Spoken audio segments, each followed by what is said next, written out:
¿A quién no le gustan las historias? Creo que todos hemos crecido rodeados de ellas de una u otra forma, ¿cierto?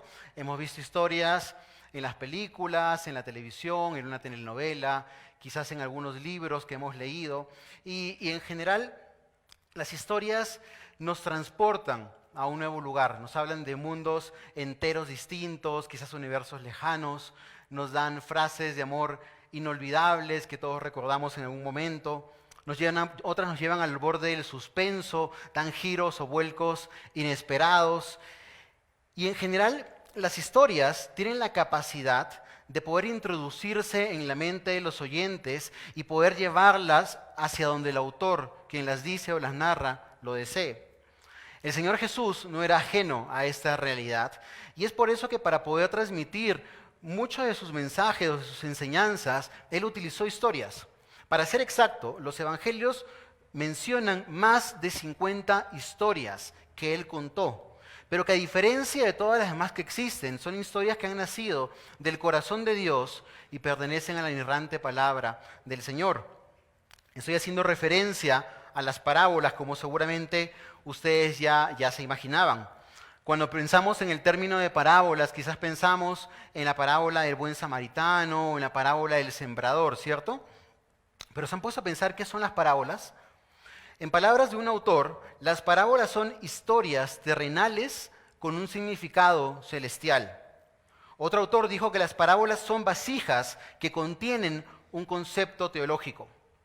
Para poder aterrizar un poco estas definiciones y entender qué son las parábolas son historias sacadas de la vida cotidiana, del día a día, de la naturaleza, que tienen muchísimos detalles, pero que tienen la intención de poder llevarnos a pensar en un significado más atrás o más allá de lo que nosotros podemos leer detrás de esa historia. Esto obviamente ha llevado a que a lo largo de la historia de la iglesia se malinterpreten las parábolas.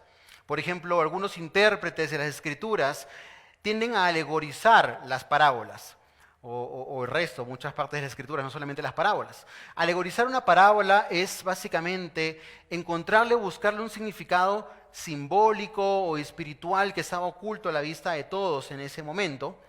En el caso de las parábolas, como digo, que cada detalle que leemos en ella, cada lugar, cada objeto, cada personaje, tiene un mensaje detrás de todo esto.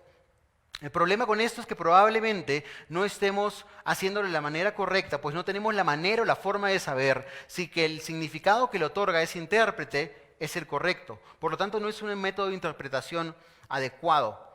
En el otro extremo, quizás un poco más conservador, están quienes dicen que las parábolas solamente contienen una idea central, una sola verdad que quieren comunicar y nada más.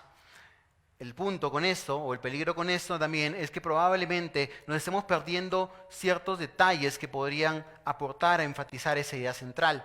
Por lo tanto, creo que una postura equilibrada, si queremos llamarla de alguna manera, es poder entender que efectivamente las parábolas tienen una idea central, tienen un mensaje o una verdad clara que quieren transmitir, pero que los elementos o los otros elementos de la parábola o como detalles pueden aportar como un adorno, aportar esa idea central o ese mensaje que queremos transmitir. La parábola que vamos a ver esta mañana es quizás la más conocida en todas las escrituras. Estoy seguro que todos los que nos encontramos aquí la hemos oído alguna vez. Algunas personas dicen que esa parábola, y me sumo a ellas, es una obra maestra, por el nivel de desarrollo de cada uno de sus personajes, por los detalles y matices que la parábola contiene, por el contexto o la relación que tiene la historia con el contexto cultural de la época, y en general todos estos elementos lo que hacen es elevar nuestra imaginación y nuestros autores y nuestras emociones, para poder comprender de una mejor manera el mensaje central de la parábola, el cual en este caso es el amor de Dios hacia los pecadores, el amor de Cristo hacia usted y hacia mí.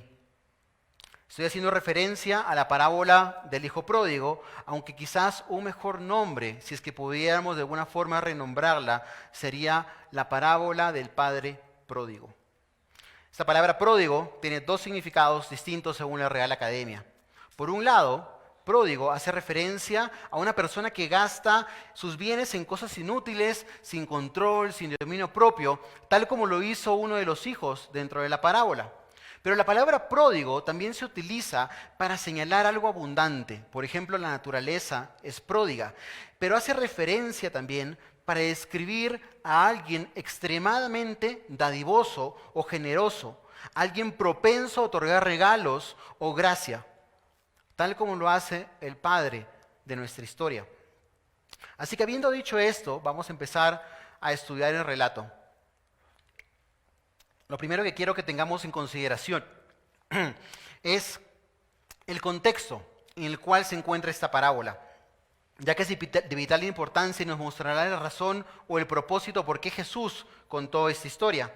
Y lo encontramos en el versículo 1 del capítulo 15 de Lucas, que es el texto que estudiaremos en este día. Vamos a leer del versículo 1 al 3 de Lucas, capítulo 15. Dice el verso 1 lo siguiente: todos los recaudadores de impuestos y los pecadores se acercaban a Jesús para oírle. Y los fariseos y los escribas murmuraban diciendo: este recibe a los pecadores y come con ellos. Entonces él les refirió esta parábola.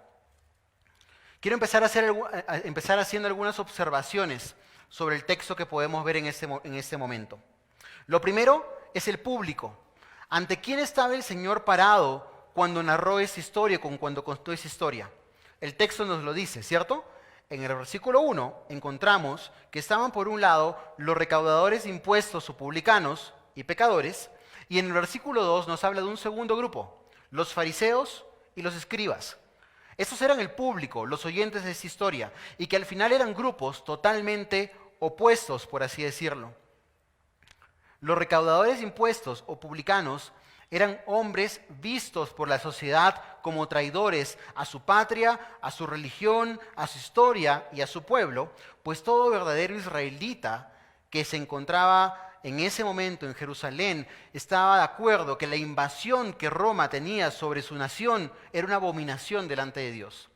Entonces, pensar en el hecho de que un judío o una persona de su propia nación venda sus servicios y le cobre los impuestos a sus propios hermanos para entregárselos al César era algo totalmente deshonesto, inmoral y despreciable por las sociedades entonces.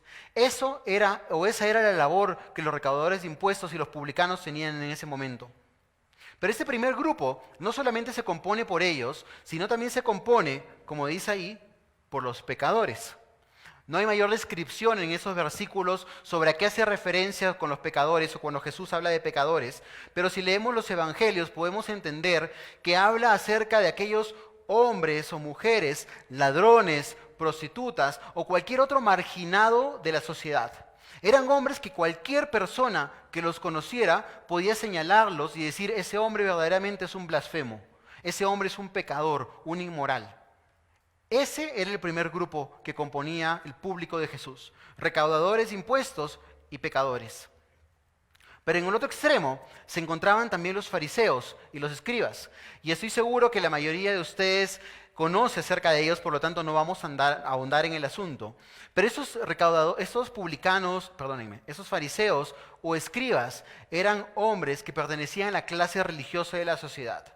Como decía Pablo, ellos eran probablemente hebreos de hebreos, eran custodios y guardas de la ley.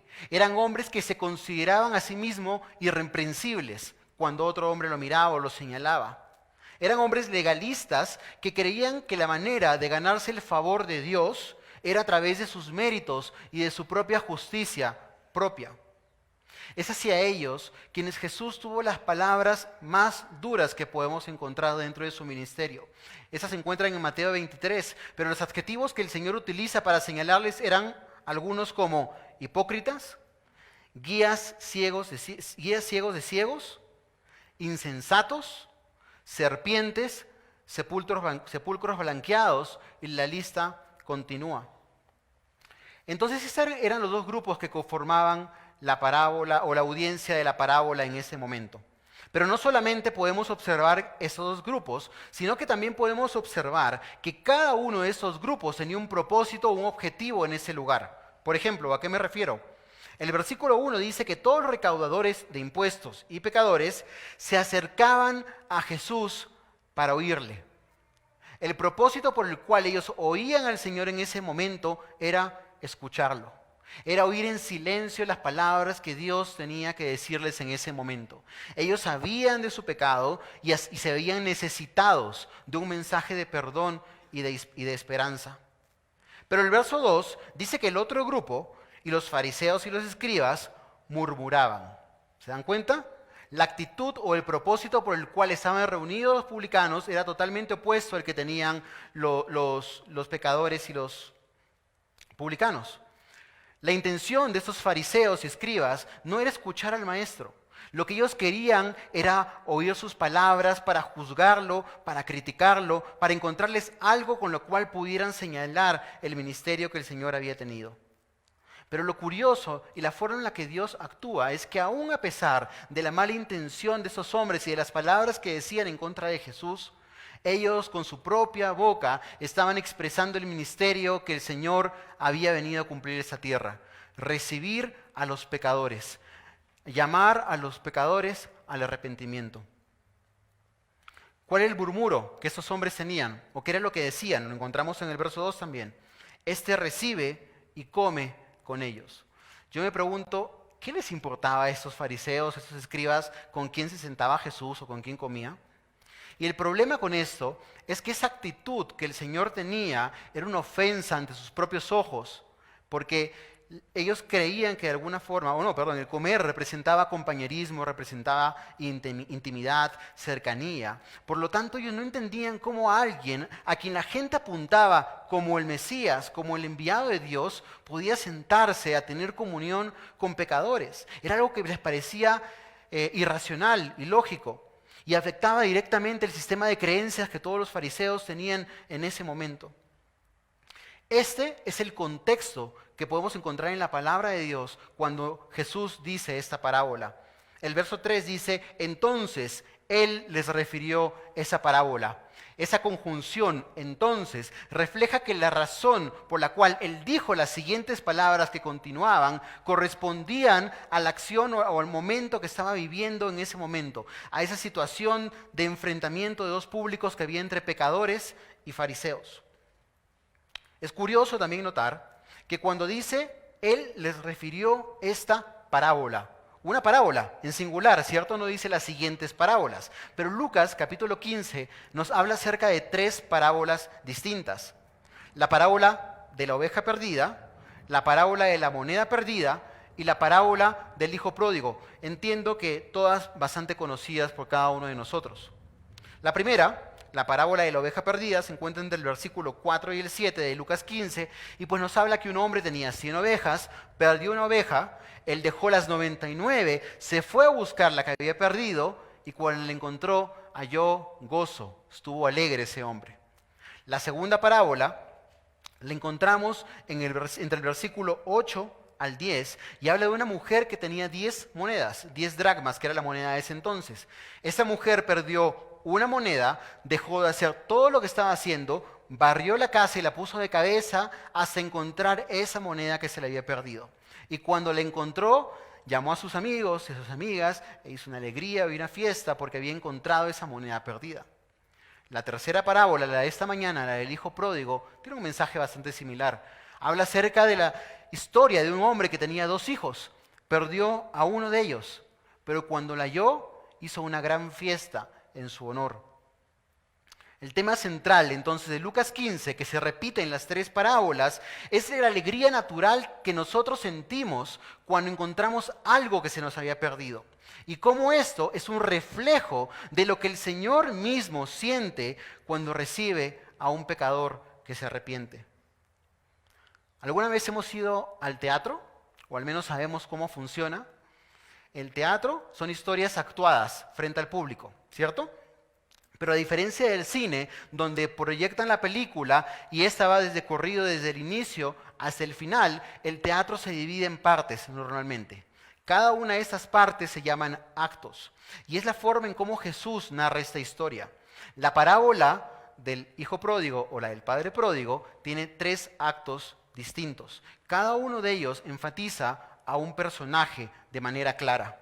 El primer acto es el pecado del hijo pródigo. El segundo es el corazón pródigo del padre. Y el tercero es el pecado del hijo fariseo.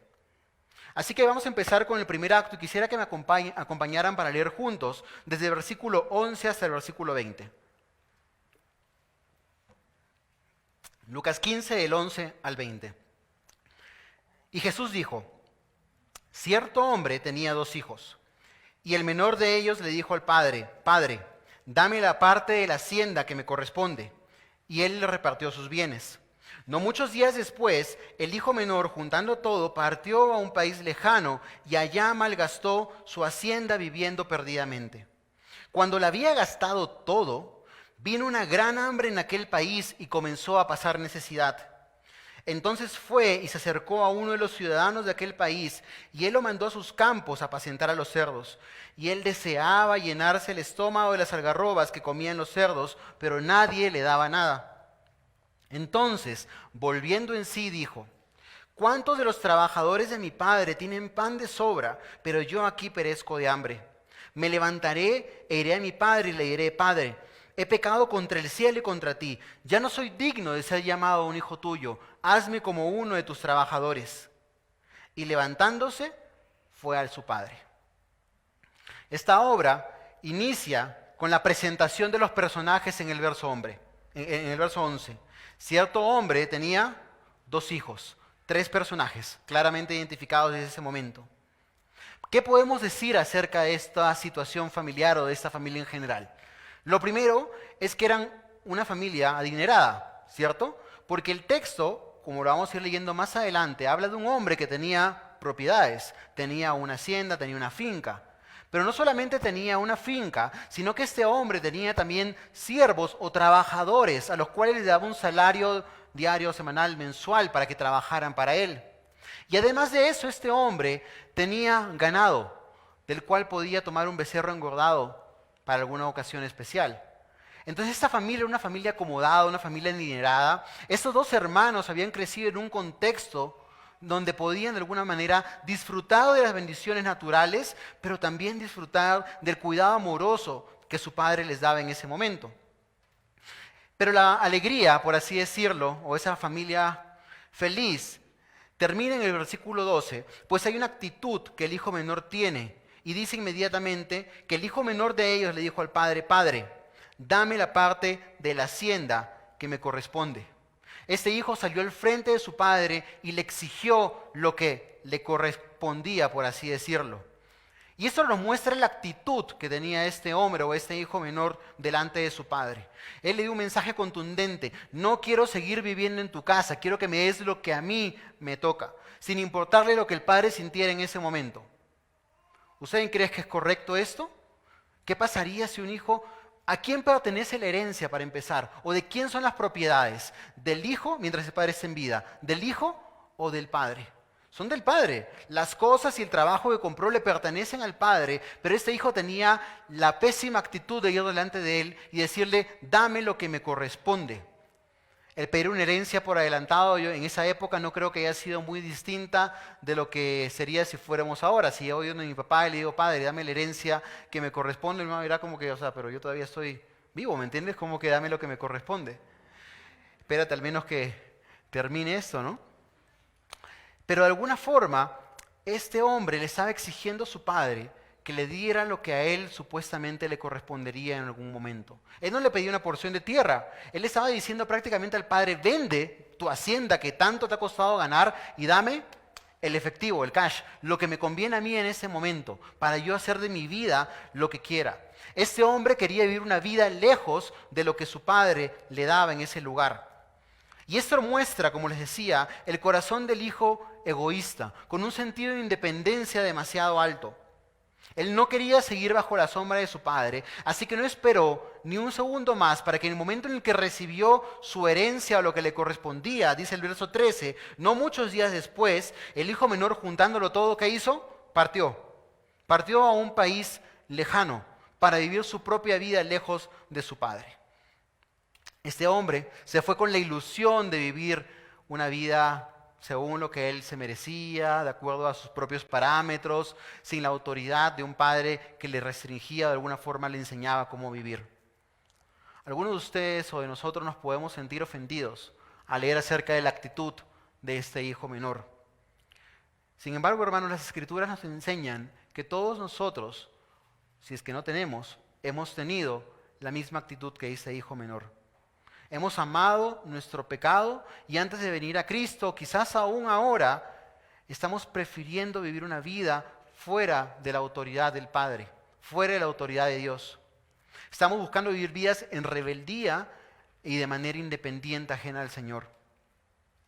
Recuerdo alguna vez haberle predicado el Evangelio a una vecina y ella haberle rechazado y sus frases sexuales fueron: me gusta el mensaje, pero no quiero dejar de vivir mi vida tal como la vivo ahora.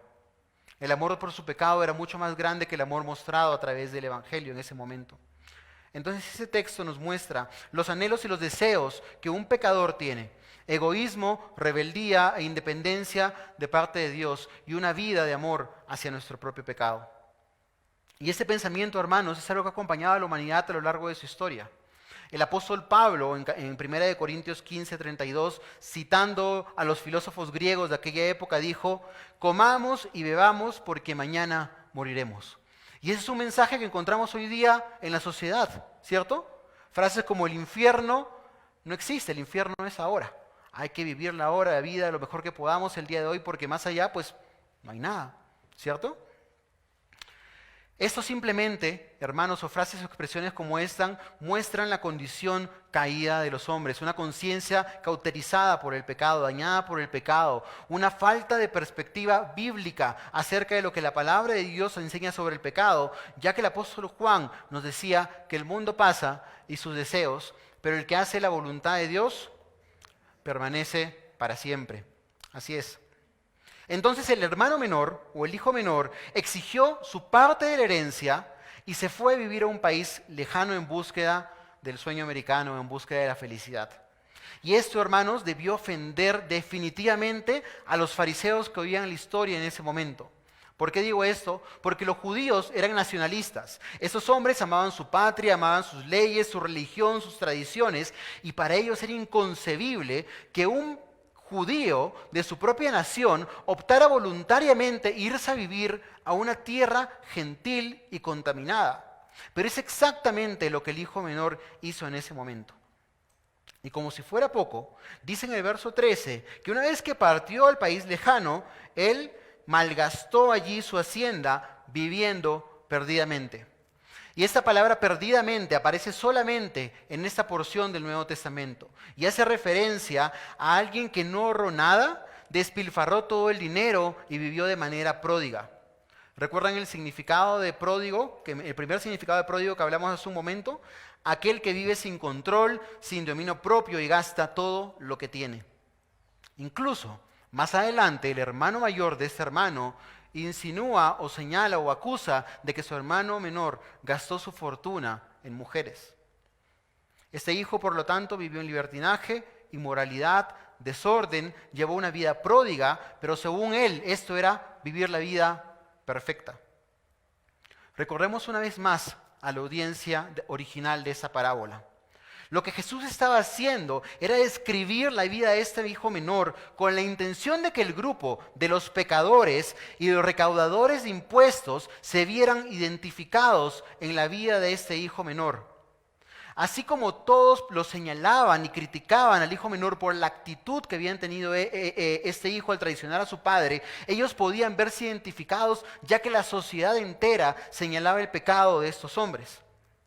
Y hermanos, el hijo menor cometió un pecado espantoso, cometió una serie de decisiones trágicas, humilló a su padre, lo traicionó, lo avergonzó, abandonó su propia tierra, despreciándosela y yéndose a vivir una tierra gentil. Y como si esto fuera poco, gastó todo lo que tenía en una vida licenciosa y pecaminosa.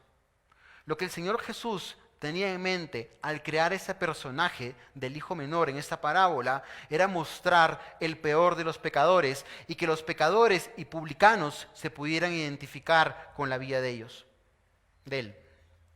Pero el verso 14 dice lo siguiente: las circunstancias cambian.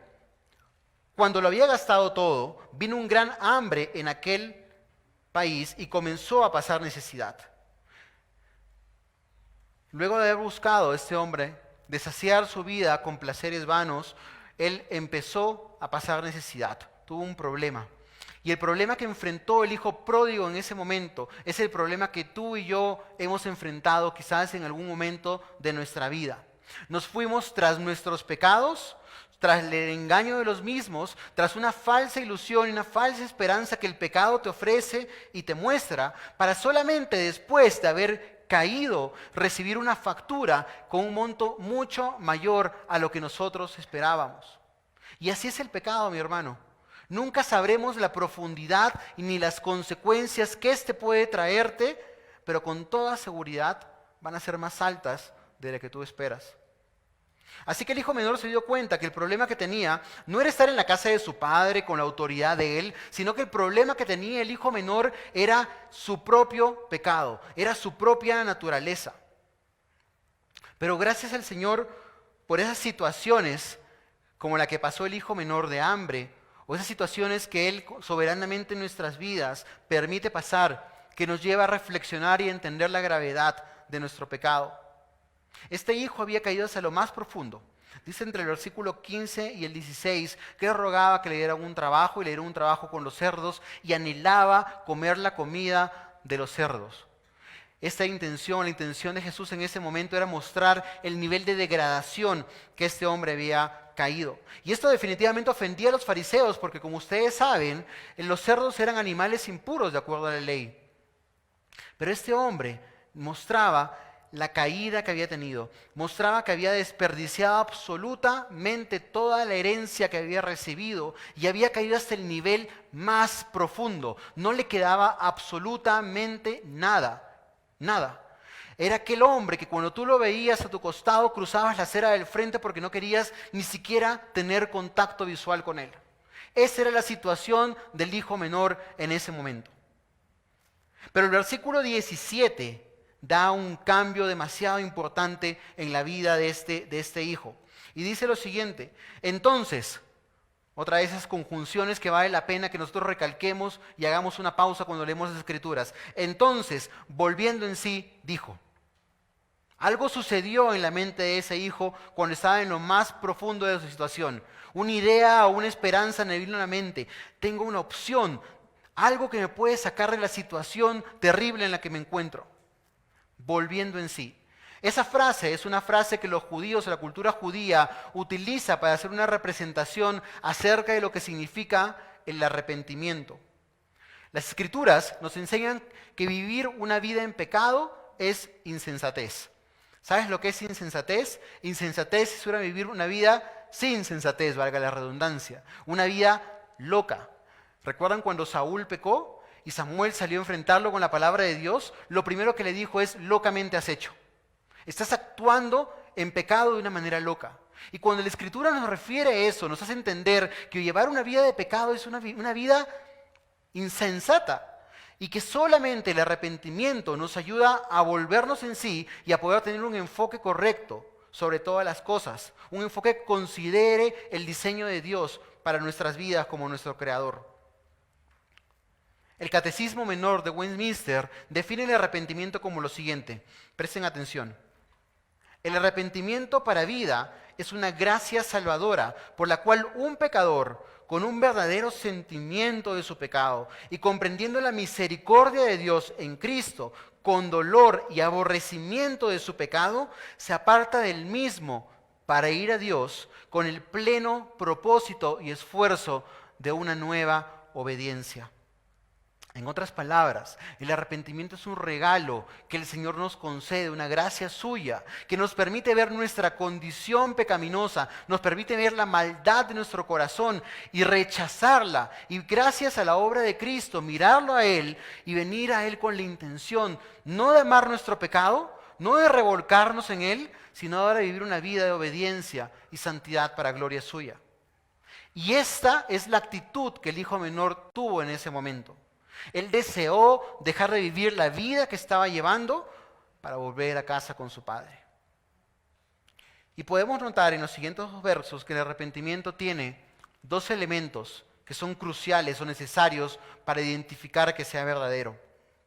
El primero de ellos es que el arrepentimiento necesita o trae una comprensión del pecado. Leamos el verso 18, la segunda parte. El hijo menor le dice, o pensaba decirle: Padre, he pecado contra el cielo y contra ti. Ya no soy digno de ser llamado hijo tuyo. Hazme como uno de tus trabajadores. ¿Se dan cuenta? El concepto que el hijo menor o la relación que el hijo menor tenía ahora con su pecado era totalmente distinta a la que tenía hace un momento. La parábola empieza diciendo que el hijo menor le dijo al padre: Padre, dame lo que me corresponde. Ahora el hijo menor ya no piensa eso. El hijo menor piensa: Padre, ya no soy digno de ser un hijo tuyo. Este hijo había comprendido que había pecado en contra del cielo y en contra suya. El arrepentimiento lo había humillado y le había llevado a comprender la gran falta que había cometido. Él no puso excusas, no trató de justificarse, simplemente reconoció su falta delante de su padre. El segundo elemento del arrepentimiento es comprender la gracia de Dios. No basta solamente entender la magnitud de nuestro pecado, sino es necesario entender la gracia que Dios puede otorgarnos sobre nuestro pecado. Y eso lo encontramos en el versículo 17. Volviendo en sí dijo: ¿cuántos de los trabajadores de mi padre tienen pan de sobra, pero yo aquí perezco de hambre? ¿Se dan cuenta el concepto que el hijo menor tenía de su padre? Su padre era un dueño generoso, bondadoso, proveedor de aquellas personas que trabajaban para él en su propia casa. Y estoy seguro que la idea o la lógica que el hijo menor tuvo en ese momento es: si mi padre tiene bondad y gracia para los siervos que trabajan para él, quizás, a pesar de la maldad que yo haya cometido, pueda recibirme. Esa fue la actitud o la idea que el hijo menor tuvo en ese momento.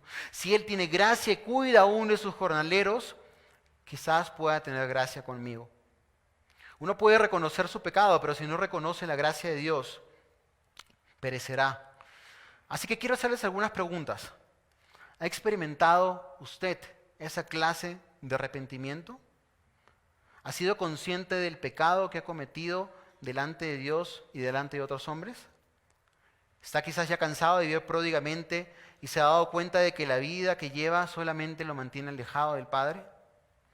Pero una pregunta más: ¿es también usted consciente de que tenemos un Dios de gracia?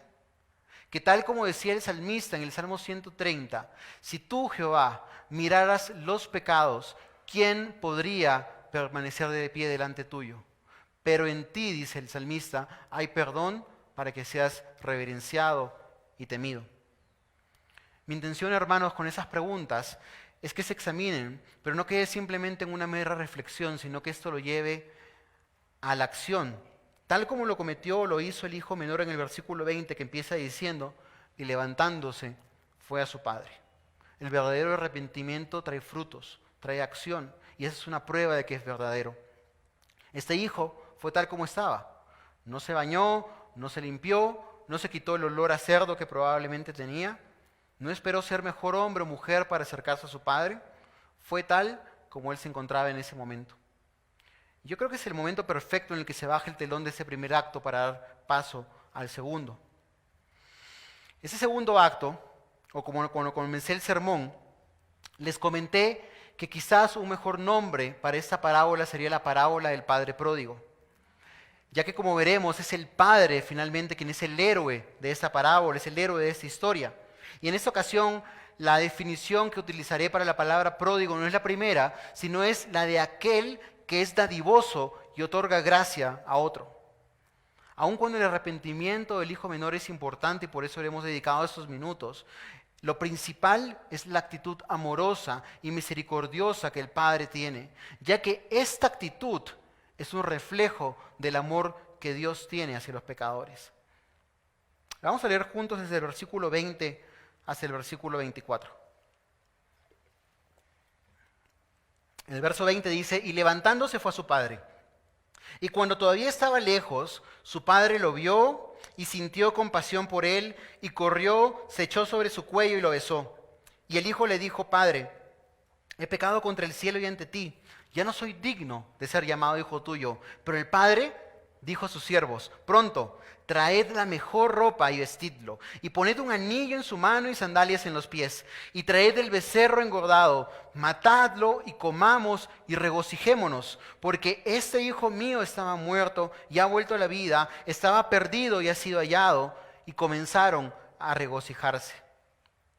Ese es el poder de las parábolas, hermanos, que una ilustración muchas veces vale más de 1000 esperanzas, que más de 1000 palabras, y nos permite entender cómo los pensamientos del hijo menor, que estaban orientados en la primera parte de la parábola, ahora el enfoque cambia totalmente y el protagonista de ese segundo acto es el padre y el amor que él muestra hacia su hijo.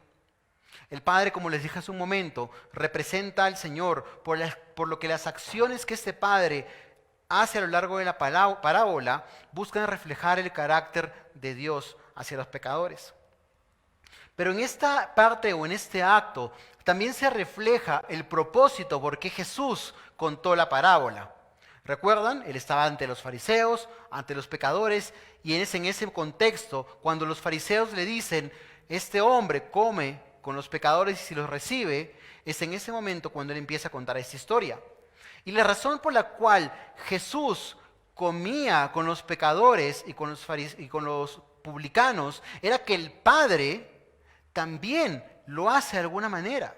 El Padre se goza en recibir a los pecadores arrepentidos. Y el ministerio de Jesús al final no es el ministerio de Jesús, porque Él mismo decía que Él no hacía sus obras, sino que hacía las obras que el Padre hizo. Por lo tanto, si Jesús recibía a los pecadores, era porque Él estaba de alguna forma representando el amor que Dios Padre tenía hacia estos hombres. Y esa es la razón por la cual Él cuenta esta parábola. Jesucristo es la imagen del Dios invisible. Por lo que si queremos pensar qué hubiera hecho Dios o qué haría Dios, basta ver qué hizo Jesús en esta tierra para que nosotros podamos comprenderlo y hallar dirección. Los verbos que aparecen en el versículo 20, son 5 y muestran 5 acciones que el padre tiene hacia su hijo. La primera es que él vio a su hijo desde lejos, tuvo compasión de él, corrió hacia el hijo, se echó sobre el cuello y le besó. Y cada una de esas acciones, no vamos a entrar en definición qué significa porque estaríamos cayendo en alegorías, pero cada una de esas acciones finalmente lo que busca enfatizar o mostrar es el amor que ese padre tenía hacia su hijo que estaba regresando a él. Y eso debería ser un recordatorio para todos nosotros de la perfecta y completa gracia que Dios tiene con nosotros. Algunos comentaristas señalan que la actitud que tenía el padre de espera al venir a su hijo era porque el padre estaba deseoso que él volviera, muy expectante en la puerta de la finca o de la hacienda, viendo a ver si su hijo volvía. Y que es por eso que cuando habla acerca de que el padre lo vio a lo lejos o estaba aún a lo lejos, corrió hacia él, corrió a traerlo. Pero muestra también la compasión que este padre sintió, ¿cierto? Ahí dice, y sintió compasión. Y esa palabra compasión habla de un amor interno, de un amor que viene desde las entrañas, un amor tan profundo dentro de un ser que lo lleva, que incluye todo el ser, toda la persona, y lo lleva a volcarse hacia el objeto amado. Y es lo que el padre sintió al ver a sus hijos, sintió compasión, sintió ese amor que no pudo retenerlo en ese lugar, sino que cogió la túnica, se la remangó, la levantó y corrió hacia su hijo. Y eso, mis hermanos, como ustedes también seguramente lo saben, era una señal de que un hombre, o lo que la cultura señalaba en ese entonces, es que era indigno que un hombre de sociedad, de importancia, se remangue la túnica, enseñe las piernas y todo el mundo lo vea.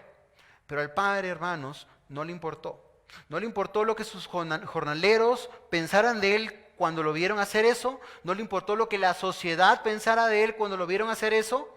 Lo único que a ese padre le importaba era recibir y abrazar a su hijo. Era lo único que cautivaba la mente de este hombre en ese momento. Al ver a su hijo corrió, se echó sobre su cuello y le besó porque su hijo amado había regresado y había vuelto. Y es en ese momento que el hijo menor empezó a decir seguramente todas las horas de ensayo que previamente había tenido para darle ese discurso con la intención de convencer a su padre de que por favor lo recibiera nuevamente, ¿cierto? Para los fariseos, esto era lo correcto. Si un hombre cometía una falta, si un hombre traicionaba al otro, lo mínimo que podría hacer era venir humillado delante de él, expresar sus sinceras disculpas y ofrecerle su vida como siervo, como jornalero suyo, para que pueda ser aceptado. Su sistema de creencias o religioso señalaba eso. Si alguien cometía una falta, tenía que haber una restitución. Tenía que haber algo que de alguna manera compense el daño que había tenido. Así que seguramente cuando el hijo empezó a decir sus frases del hijo menor, los fariseos decían, pues es lo mínimo que tenía que haber dicho después de haber cometido lo que hizo. Sin embargo, el padre le empieza a dar una lección a los fariseos porque él le hace callar. No lo deja terminar el discurso que había pensado ese hijo menor. Así que si el padre les daba una lección a esos fariseos, como les decía, porque estaba enseñándoles que el amor que este padre tenía hacia su hijo era tan grande y el perdón que este padre estaba dispuesto a otorgar era tan inmerecido que no había nada que el hijo pudiera decir o hacer para ganárselo. El padre se lo otorgaba gratuitamente y de manera voluntaria. Qué contraste con lo que encontramos hoy día en el mundo, ¿cierto? Hace poco más de una semana ustedes saben que hubo un ataque terrorista en Kabul, Afganistán, en donde más de 11 americanos perdieron la vida en una explosión. Al día siguiente de esto, el presidente de Estados Unidos, Joe Biden, salió al frente para decir literalmente lo siguiente: quiero que sepan que no olvidaremos, no los perdonaremos, les haremos pagar, haciendo referencia a la ofensa que había recibido en ese ataque. Pero este no era el corazón del padre de nuestra historia. Este hombre estaba dispuesto a perdonar, estaba dispuesto a pasar por alto la ofensa que había recibido. Y como les dije hace un momento, este padre ni siquiera permitió que el hijo terminara su discurso. Ese hombre no le reprochó nada, no esperaba una fórmula exacta en las palabras que quería oír de su hijo. No le sacó en cara las malas decisiones que había tomado, no le sacó en cara todo el daño recibido, no le preguntó cuánto de la herencia o en qué se había gastado la herencia. Lo único que ocupaba la mente del padre era saber que su hijo estaba de vuelta y él estaba gozoso. Él no tuvo reproches para su hijo, no le dio consejos de cómo ser un mejor hijo, no lo puso en un periodo de prueba para ver si efectivamente había cambiado o no. Simplemente le perdonó. Corrió hacia él y lo perdonó. Pero hermanos, este padre no solamente lo perdonó, sino que le dio gracia, le dio regalos. Es que lo encontramos en el verso 22. El padre dijo a sus siervos: pronto, traed la mejor ropa y vestidlo, y poned un anillo en su mano y sandalias en los pies, y traed el becerro engordado, matadlo y comamos y regocijémonos.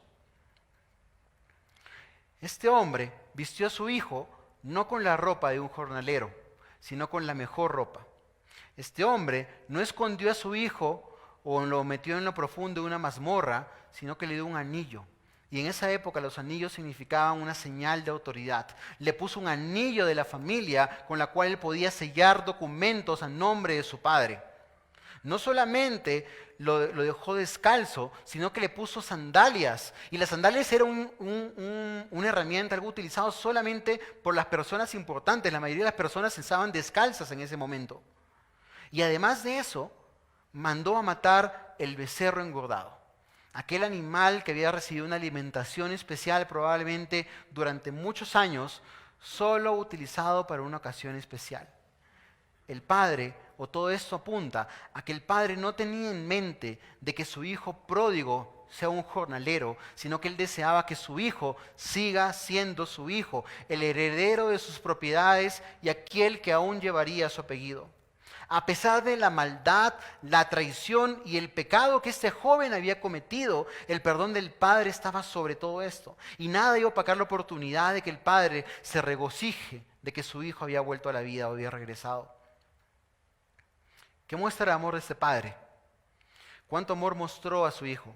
Un amor inmerecido, un amor que todo lo sufre, que todo lo cree, que todo lo espera, que todo lo soporta, un amor que no toma en cuenta el mal recibido. Quiero hacerles una pregunta obvia. ¿Alguna vez han sido ofendidos por un ser amado? ¿Alguna vez tu esposo o tu esposa te ha traicionado, te ha mentido? ¿Alguna vez tus padres no estuvieron contigo en el momento en el que tú, o en el momento en el que tenían que estarlo? Quizás tus hijos fueron quienes te dieron la espalda a pesar de todo el amor que tú les habías otorgado. Quizás alguien que amabas, quizás a un otro creyente, fue quien te ofendió. Todos creo que hemos venido de diferentes congregaciones, de diferentes trasfondos, y es probable que hayamos recibido maltrato, rechazos o injusticias. Pero la pregunta es cómo tenemos que reaccionar ante estas, como lo hacemos o como el corazón del padre de esa historia lo hizo. Así que este padre nos da un ejemplo del amor que como creyentes debemos tener sobre quienes nos ofenden.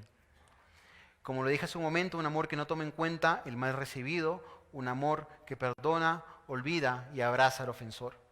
Pero hermanos, esta historia no es un ejemplo moralista, no es solamente una historia que nos enseña cómo debemos perdonar, aunque si bien lo es, no solamente es una historia emotiva, sino que es una historia que refleja, ilustra la realidad que ocurre cuando un pecador se arrepiente y vuelve a Cristo. El Dios 3 veces santo corre en búsqueda del pecador arrepentido. Lo encuentra sucio en sus sangres, como decía el profeta, y le dice, vive. Le da aliento de vida, lo toma de en medio de sus inmundicias y cubre sus pecados. Pero no solamente, hermanos, perdona al pecador, no solamente tira sus pecados al fondo del mar, no solo los aparta como el oriente está separado del occidente, sino que olvida sus transgresiones y le regala la vida eterna. Le hace morada en cada uno de los creyentes, los limpia, les da una mente nueva, les da nuevos deseos, les da nuevos afectos. Les concede el privilegio, hermanos, privilegio en letras mayúsculas, de poder servirlo en el lugar donde Él nos coloque. Y como si esto fuera poco, después de todo esto, nos permite pasar una eternidad con Él. Este hombre, muerto en sus delitos y pecados, es ahora un hijo de Dios y es ahora un coheredero con Cristo. Así que el poder para poder perdonar a otros radica en que nosotros entendamos que hemos sido perdonados en Cristo. La capacidad de poder dar gracia a quienes nos ofenden está en comprender que nosotros, como creyentes, somos quienes más gracia hemos recibido. Y este es el amor que el Señor Jesús de alguna manera buscaba reflejar con ese personaje del Padre pródigo. Al leer esa parábola, tú puedes pensar o meditar en el amor que este Padre tiene. ¿Has meditado en todos los regalos que Él nos ha concedido, no solamente en nuestra salvación, sino que aún tenemos el día de hoy? ¿Es la gracia y el amor que Dios ha derramado sobre tu vida el combustible que tú necesitas diariamente para vivir una vida de integridad y santidad? Es necesario, mi hermano y mi hermana, que reflexionemos y nos recordemos el Evangelio todos los días a nosotros mismos. En Cristo no hay condenación. Él nos dio vida juntamente con Él. Nos perdonó todos los pecados, pasados, presentes y futuros. Todos, como lo dice Colosenses. Canceló la deuda que tenía en contra nuestra, la quitó de en medio y la clavó en una cruz. Hoy en Cristo y solamente en Cristo tú eres justo y santo delante de Dios. No por tus obras, no porque lo merezcas, sino porque Él es tu justicia. Es curioso que la mayoría de las veces que las Escrituras hacen referencia al amor de Dios, siempre usen otras palabras para exaltarlo, para engrandecerlo. Por ejemplo, Efesios 2:4 dice lo siguiente: pero Dios, que es rico en misericordia, por el gran amor con que nos amó. Y continúa el verso. Juan 3:16, porque de tal manera amó Dios al mundo que dio a su Hijo unigénito para que todo aquel que en Él cree no se pierda, mas tenga vida eterna. Primera de Juan 3:1, mirad hermano, cuán grande amor nos ha otorgado el Padre para que seamos llamados hijos de Dios. Pablo en Romanos 8, 38 y 39, porque estoy convencido de que ni la muerte, ni la vida, ni ángeles, ni principados, ni lo presente, ni lo porvenir, ni los poderes, ni lo alto, ni lo profundo, ni ninguna otra cosa creada nos podrá separar del amor de Dios, que es en Cristo Jesús, Señor nuestro.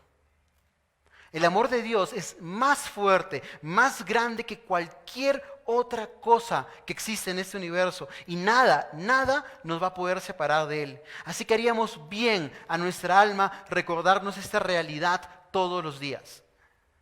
La reacción del padre pródigo al ver a su hijo menor volver es la ilustración perfecta de este gran amor que tiene ese padre o que tiene Dios hacia los pecadores. La alegría que tuvo este padre pródigo al recibir a su hijo muerto es el reflejo del gozo de Dios que Él tiene cuando nos recibe a nosotros al venir a Él.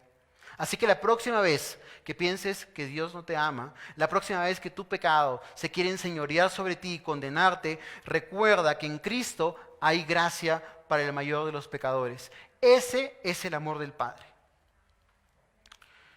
Estamos listos para ese tercer y último acto entonces. La mayoría de las personas olvida que esta historia tiene 3 personajes, ¿cierto? El versículo 11 empezó diciendo, cierto hombre tenía 2 hijos. Y a veces podemos pensar, ¿por qué alargar más la parábola? Está buena, ¿no? O sea, si el hijo pecó y el padre mostró su amor, todo el mundo llega agradecido con Dios, qué bonita historia, pero la historia no termina ahí. Jesús introduce un tercer personaje, que es el hijo mayor, y que hasta el momento no se lo ha mencionado en ninguna parte de los versículos anteriores. Este hijo mayor pasó entonces desapercibido, como les comento. Y vamos a leer del versículo 25 al versículo 27. Y su hijo mayor estaba en el campo. Y cuando vino y se acercó a la casa, oyó música y danzas. Y llamando a uno de los criados le preguntó, ¿qué era todo aquello? Y él le dijo, tu hermano ha venido y tu padre ha matado el becerro engordado porque lo ha recibido sano y salvo. Entonces, aparentemente este hijo había estado llevando una vida ardua de trabajo. De pronto llega a la casa y ve que hay una fiesta, no está la comida servida probablemente como todos los días, escucha música, escucha gente hablando, voces en alto, y podríamos creer que este hijo es un hijo noble, trabajador, fiel, obediente, pues no se menciona que este hijo mayor haya pedido o exigido la herencia a su padre, no se menciona que este hijo mayor haya gastado este dinero en cosas licenciosas. Este hijo mayor aparentemente trabajaba al servicio de su padre, pero los siguientes versículos nos mostrarían cuál era la actitud o el verdadero corazón que este hombre tenía. Cuando este hombre pregunta a su criado, ¿qué es lo que está pasando? ¿Qué es lo que sucede en la casa? El criado, parafraseando prácticamente, dice lo siguiente: tu padre ha recibido a tu hijo pecador y está sentado en la mesa con él celebrando. ¿Se les hace conocida esa frase? Es el mismo murmuro que los fariseos tuvieron en contra de Jesús. Este come, se sienta y recibe a los pecadores. Y así como la historia o como el personaje del hijo menor busca tipificar a los pecadores y publicanos, el hijo mayor es una ilustración perfecta de los fariseos y de los escribas, quienes también oían la historia. El versículo 28 dice lo siguiente: entonces él se enojó y no quería entrar. Salió su padre y le rogaba que entrara. Esta palabra, enojarse, habla de enardecerse, habla de llenarse de ira, al punto que no podía pensar en otra cosa más que la indignación que estaba sintiendo en ese momento. Estoy seguro que todos nosotros nos hemos molestado en algún momento, nos hemos llenado de ira, y cuando uno está irado, pues como dice el proverbio, la blanda respuesta aplaca la ira, porque si el otro viene, nos vamos encima de alguien. Esa era la actitud que tenía el hijo mayor en ese momento. Estaba enardecido y no le importaba absolutamente nada más que el odio y resentimiento que sentía hacia su hermano que había regresado. No le interesaba que su padre haya salido a buscarlo, no le importaba que su padre quizás no iba a tener respuestas ante sus invitados cuando le preguntaran, ¿y tu hijo mayor dónde está? No le interesaba nada, solamente esa, entre comillas, justa indignación hasta de sus propios ojos que tenía. Él no estaba de acuerdo con el criterio de su padre. Y ese era el problema. Él no estaba de acuerdo con recibir a quien había gastado la mayor parte de la herencia familiar. Él no estaba de acuerdo con las decisiones y con la gracia que su padre estaba otorgando hacia su hermano. ¿Alguna vez han conocido a alguien así? Quizás alguna vez tú no has estado de acuerdo con la gracia que Dios ha tenido hacia otro creyente. Quizás alguna vez no has estado de acuerdo con los instrumentos y las formas como Dios utiliza a otro hermano. Entonces lo primero que podemos ver en el corazón de este hombre es un desacuerdo con la gracia del Padre y una falta de perdón y amor hacia su propio hermano. Pero ese versículo, el 28, continúa diciendo que su padre salió y le rogaba que entrara. Por lo tanto, este rechazo que el hijo mayor estaba teniendo no solamente era hacia su hermano menor, sino que ahora ese rechazo se había convertido en un rechazo hacia su propio padre. Y los fariseos actuaban y pensaban de la misma manera. Como este hombre, refiriéndose a Jesús, se siente y come con pecadores como estos. ¿No estamos de acuerdo con la gracia que está mostrando el Señor? ¿No estamos de acuerdo con la forma en cómo este milagrero, por así decirlo, actuaba? Al cuestionar el ministerio del Señor, los fariseos estaban cuestionando directamente la gracia de Dios.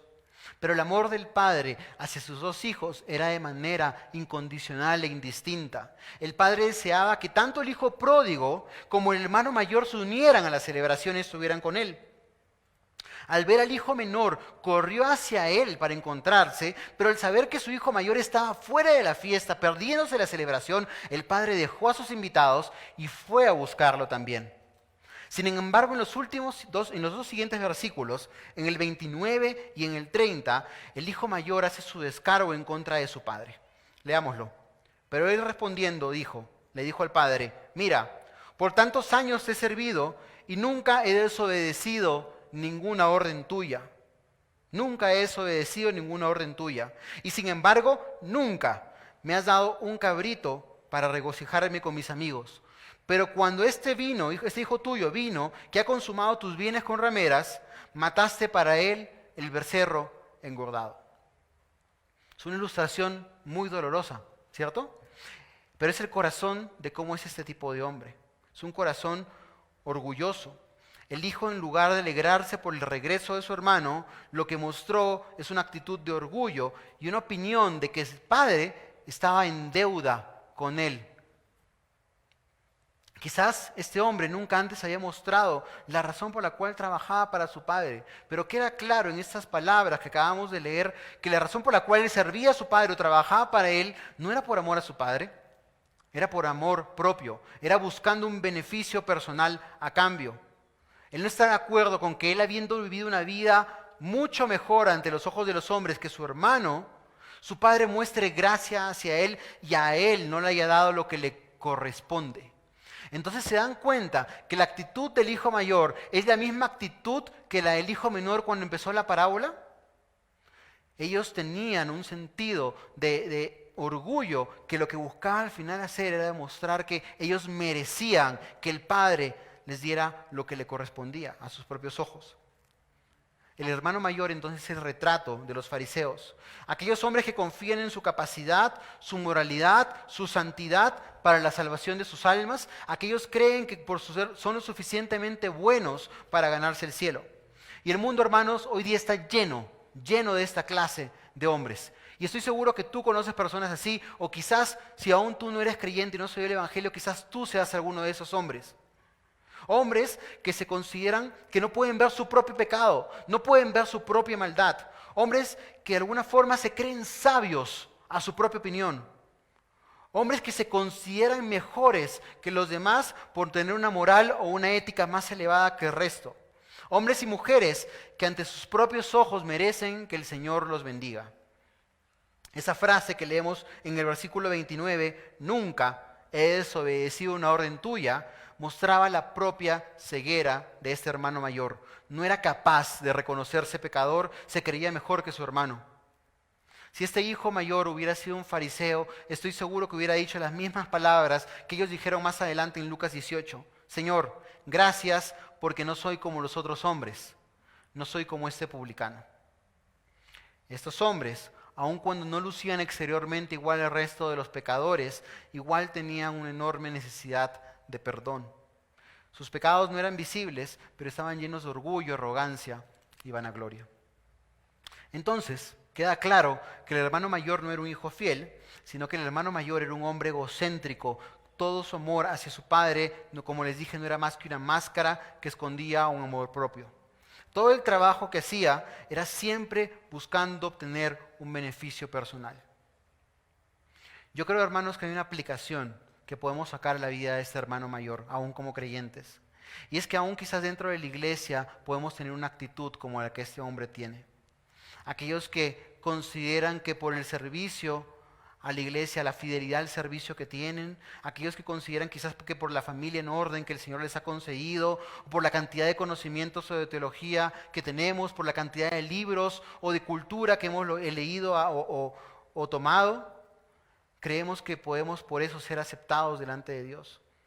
Aquellos que piensan que por la posición que obtienen dentro de una congregación son superiores al resto de hermanos.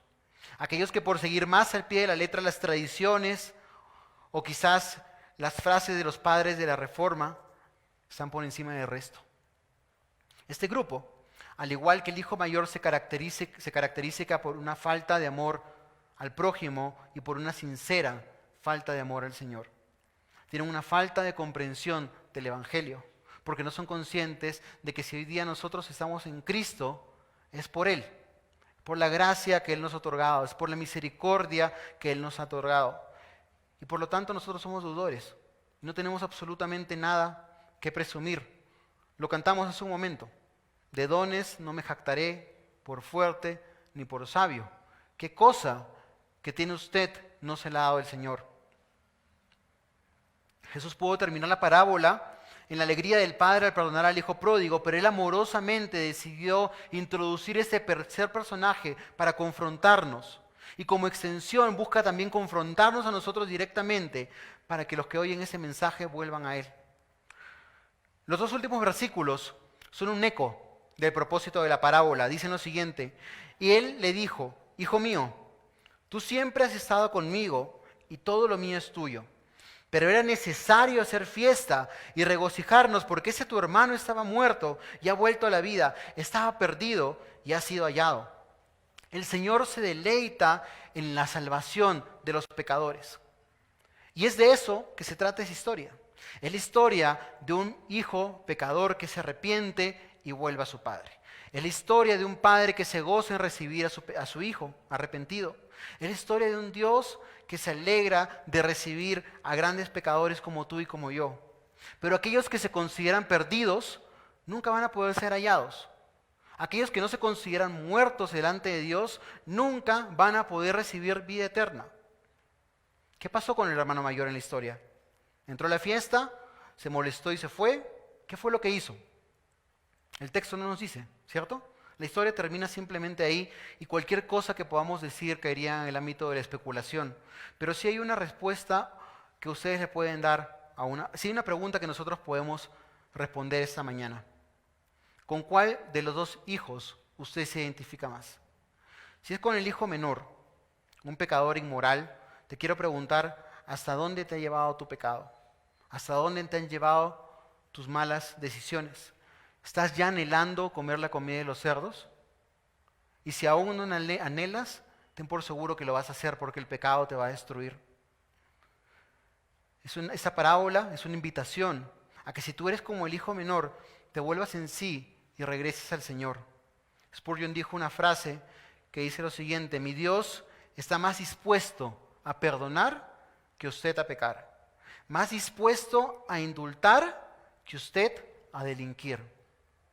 Así que por más malvado que hayas sido, por más sucio que te encuentres, por más destrucción que hayas traído a tus seres amados, aún hay un Dios que se goza y haya deleite en recibirte. Así que tienes una puerta del cielo abierta para que vengas en arrepentimiento y fe a Él. Pero si por el otro lado, quizás tú te identificas más con el hermano mayor, ese pecador fariseo, puedes ver que detrás de tu apariencia de piedad se esconde un amor propio y no uno sincero delante de Dios. ¿Te has dado cuenta que quizás te cuesta abrazar y entender la gracia que Dios tiene? ¿Has visto en tu propia vida quizás una falta de amor al prójimo caracterizada por la envidia y por un sentido de superioridad? Igual el Señor ha salido a tu encuentro, esa es la buena noticia. Así como el padre salió al encuentro de su hermano, del hijo mayor que estaba afuera, así Él también extiende una invitación a aquellos hombres que son como Él. Así que arrepiéntete y únete a la fiesta. Pero indistintamente de con quién te identifiques, recuerda al Padre. Su amor incondicional fue hacia sus dos hijos. El perdón que otorgó hacia el Padre, hacia el Hijo pródigo, es el mismo amor que está dispuesto y perdón a otorgar hacia el hermano mayor. La pregunta es si seguiremos caminando en el camino del hermano menor, reconociendo nuestros pecados, o seguiremos viviendo en la arrogancia del Hijo mayor. Recuerda que Dios resiste a los soberbios y da gracia a los humildes. Yo sé, hermanos, que esta historia es una historia, o ha sido una historia muy conocida por todos ustedes, y quizás pueden pensar que es una historia con un mensaje evangelístico orientada quizás a los incrédulos. Pero mi oración ha sido que mientras hayamos estudiado este texto, hayamos podido vislumbrar, aunque sea un poquito más, el amor tan grande que Dios tiene hacia los pecadores y la alegría que Él siente cuando esos hombres se arrepienten. Y que de esa manera nosotros no perdamos de vista la fidelidad y la gracia que el Señor ha tenido contigo y conmigo, siendo hijos suyos. Cómo Él nos ha sostenido y cuánto mayor amor nos tiene a nosotros como creyentes que ya hemos sido comprados por Él. Si los publicanos y los pecadores, si los fariseos y los escribas tenían la libertad de poder venir delante de Él, ¿cuánto más tú, que ya has sido hecho cercano a Él por la sangre de Cristo? Oremos. Padre, esta mañana venimos delante de ti, Señor, para humillarnos, para reconocerte como ese Dios de gracia, de amor que acabamos de leer en este momento, Señor, en este mensaje. Para reconocer nuestros pecados también delante de ti, ya sea que sean explícitos o quizás no los hayamos visto y sean una falta de amor, una falta de sinceridad delante de tuya, Señor. Sea cual sea, Señor, no perdamos de vista que tú has provisto gracia para el mayor de los pecadores, Señor. Tú en Cristo has dado la capacidad de poder venir ante ti y poder arrepentirnos de Él y tú darnos de tu justicia, de tu perdón, de tu amor. Ayúdanos, Señor, a que cada día recordemos tu amor, meditemos en tu palabra, Señor. Que aún en las batallas, en las peleas diarias que tengamos, Señor, podamos recordar la gracia y la misericordia que tú sientes por cada uno de nosotros, Señor. Y que ese mensaje, Señor, y que esa verdad que tú revelas en tu palabra, Señor, sea suficiente incentivo y estímulo, Señor, para que nosotros decidamos honrarte y glorificarte con cada área de nuestras vidas. Te pedimos todo esto, Señor, en el nombre de tu Hijo Jesucristo. Amén.